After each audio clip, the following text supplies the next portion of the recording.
দ্বিপাক্ষিক যে আমাদের সাহায্য জাপান সবচেয়ে বড়, এবং জাপানি যে লোডগুলো দেয় এবং যেগুলো তাদের তাদের যে অ্যাপ্রোচ সেটা আমাদের জন্য যথাযথ, আপনারা জানবেন। সেই জন্য আমরা তাকে ধন্যবাদ দিচ্ছি। প্রথমে আমি ধন্যবাদ দিই হলি আর্টিসানের ব্যাপারে, ধন্যবাদ না, সে কন্ডোলেন্স জানিয়েছি। হি ওয়াজ ভেরি হ্যাপি যে তোমার, আমি বলছি না আমরা অত্যন্ত দুঃখিত তোমাদের কতদিন মূল্য পানি, সেগুলো আপনি হলি আর্টিসান।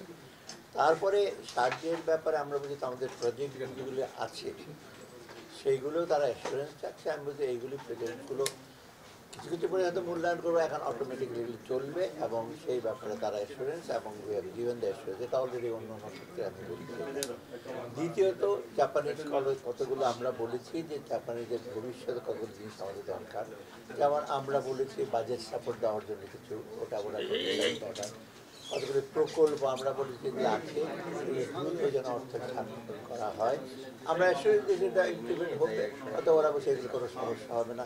তৃতীয়ত যেমন আমি এক্সাম্পল দিই, আমাদের ছাত্ররা জাপানে যায়, স্কলারশিপের অ্যামাউন্ট কম, আমরা যে টাকা পয়সা বাড়াও, ভালো ইউনিভার্সিটি যাবে, এইগুলো আমাদের একটা। তারপর কৃষিক্ষেত্রে ওদের সহযোগিতা অনেকগুলো আছে।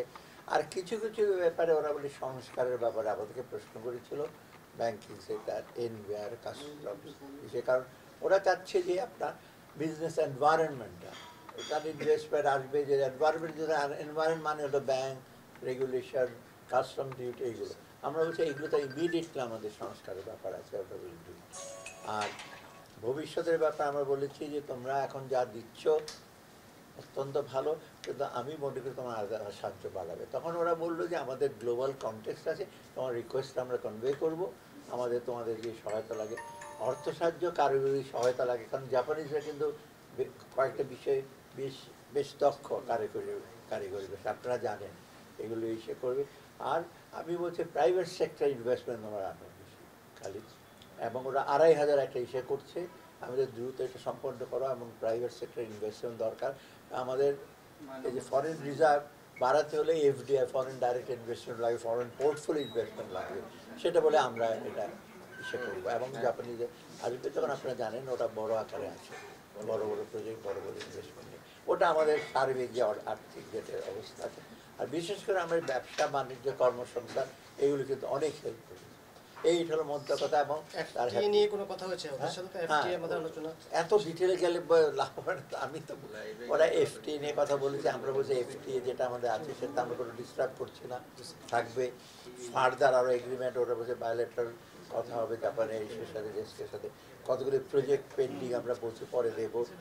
এলডিসি গ্র্যাজুয়েশনের ব্যাপারে বলছে, সেখানে কিছু কিছু কাজ করতে হবে, গ্র্যাজুয়েশন দিতে হবে, কিছু শর্ত আছে, সেগুলি জাপানের হেল্প করবে।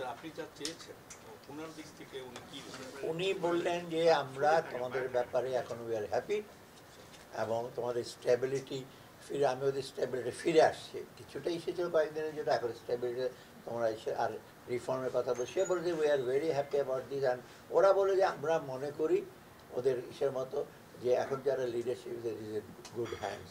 ওরা প্রফেসর ইউনুসকে চেনে, আমি অনেকবার জাপানে গেছি, ওরা অনেক ওদের বিভিন্ন সংস্থার সাথে বলে আমরা মনে করি যে তোমরা গুড হ্যান্ডস, এবং ওরা মনে করে যে ভবিষ্যতে বিশেষ করে বাংলাদেশের স্বার্থ, মানুষের জনগণের স্বার্থ। এবং ইভেন আমি এডুকেশন হেলথের কথা বলেছি, খালি টাকা পয়সা নয়, হেলথ।